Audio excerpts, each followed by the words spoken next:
Okay, so what we know, we have a body, relatively speaking, and we're here now.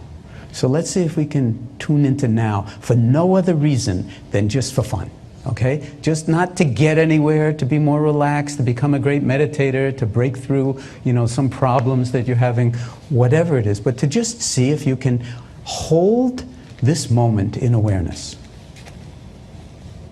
You don't even have to shift your posture. You can just hold this moment in awareness. Now, there's a lot going on because, as I said, even if we limit it to 5 senses, if your eyes are open, there's seeing. Your ears you can't close, so there's hearing. Okay? The nose you can't close, so there's some kind of sensing going on through the nose, some aroma of rug and wall, and there's whatever the sensations are in the mouth. And there's the contact of the back with the back of the chair and your butt with the chair, and if you're on the floor, so there's what's called proprioception. Let's see, and there's of course one aspect of proprioception which is, interestingly enough, without any effort on our part, thank God, because otherwise we would have died long ago for just like forgetting, getting distracted, we're breathing. If breathing depended on the conscious mind, as I said, we'd all be dead already. Oh, I got busy. Forgot. Oh yeah, I'm supposed to breathe. Luckily, the sort of, the nervous system, the design of the nervous system is much too clever to leave that to conscious control. Yeah, you can fiddle with it a bit, but what's being suggested is see if we can just drop in on the sensations of breathing without fiddling with the breathing at all. It knows how to do it really well, much better than you. So seeing if you can just feel yourself breathing without intentionally drawing in an in-breath or an out-breath. If it helps, and of course the breath is in some sense constrained or formed by how we're sitting. So if you're sitting like this, it contracts the chest. And so there may be a natural tendency to sit with a spine that's elevated and erect in a position that embodies dignity, just so that you can meet this moment in its fullness with alertness. Whatever that means to you. It could be lying down, it doesn't have to be sitting, it could be hanging from your toes, from the ceiling. And let's see if we can feel the breath, not think about the breath, but just feel the breath moving in and out of the body. As if we were, in some sense, approaching a shy animal sunning itself on a tree stump in the clearing in the forest. It's like we want to approach gently and just drop in and ride the waves of the breath in the body, maybe down in your belly, where there's all sorts of stuff going on the in-breath and the out-breath. You're not breathing deeply, you're not pushing, you're not pulling. And if you like to concentrate more, focus on the abdomen or wherever the sensations are most vivid, I invite you to close your eyes if you care to. It's not at all necessary. And just ride, surf on the feeling, the sensations of the breath moving in and out of your body, moment by moment by moment. And let everything else going on in the mind and in the room, sounds, everything, just be in the wings. You're not suppressing anything, you're just featuring the breath, center stage in the field of awareness. As if your life depended on it, of course, which it really does. In more ways than one, in more ways than you can even think.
Now, whether you've been meditating for years or this is really your first exposure to what you might call formal meditation instruction,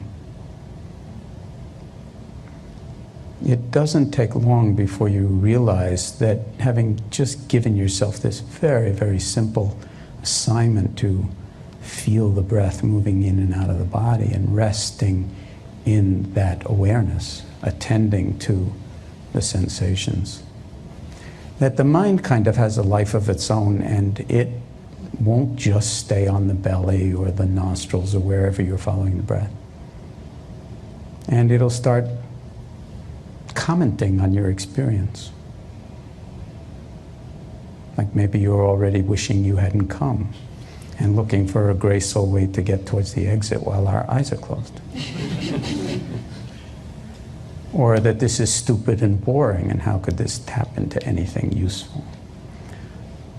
Or the mind may just kind of drift off into reverie, or thinking about how much you got to get done by the end of the day and going through your to-do list and maybe getting more anxious.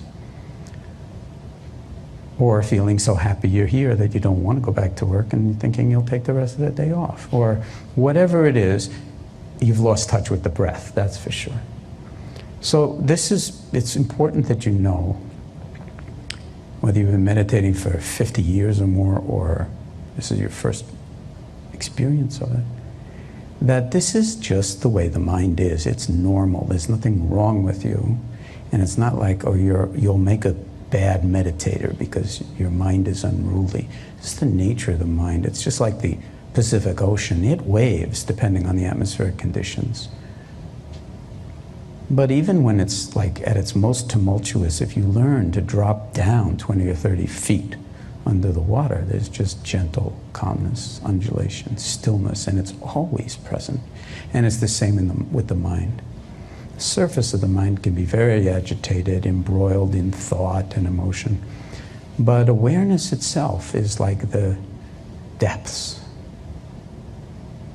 And although we've never been exposed to this in any systematic way, you can learn by just coming back to the breath over and over and over again, that it's not about the breath, it's about the awareness that includes knowing that your mind wandered in the first place and what it got embroiled with. So the added instruction at this point would be, anytime you notice that your mind is no longer on your breath, let your awareness take note of what's on your mind. Sooner or later it will, and you'll have a little mini realization, oh my God, I'm supposed to be on the breath? And I thought that was so simple to do, and I've been off someplace for who knows how long. Not a problem. Guess what? It's still now. So in this moment, just your body's still breathing. Can you reconnect with featuring the breath center stage in the field of awareness? It's not about the breath, it's about the awareness. And the breath is simply a skillful means for befriending this deep capacity of the heart and mind that I sometimes call awareness-ing. I sometimes call awareness-ing in distinction to thinking. It's just bigger than thinking, because it can hold thought as well. So if the mind wanders, you know what's on your mind, you bring it back. If it wanders 10,000 times, you know what's on your mind 10,000 times. And without judging, condemning, forcing, blaming, just come back to this moment, this breath. Each breath a new beginning. Each out breath a complete letting go. And voila, here you are again, right here. No agenda, just this moment, just this breath. Just this sitting here. Outside of time, if you will. Ensconced in the now. Timeless.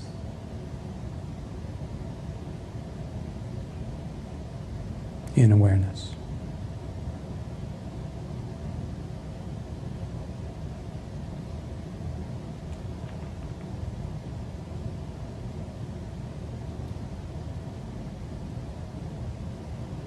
So this sounds simple, and it is, but it's not easy. This is a very, very challenging discipline, actually, because the mind is so unruly and so conditioned to fall into liking and disliking and want to be entertained, and so highly conditioned that to just get really basic and befriend any aspect of experience and sustain that attending with a certain kind of tenderness as a radical act of love and kindness just towards yourself, simply to stop and to be, requires a certain kind of motivation to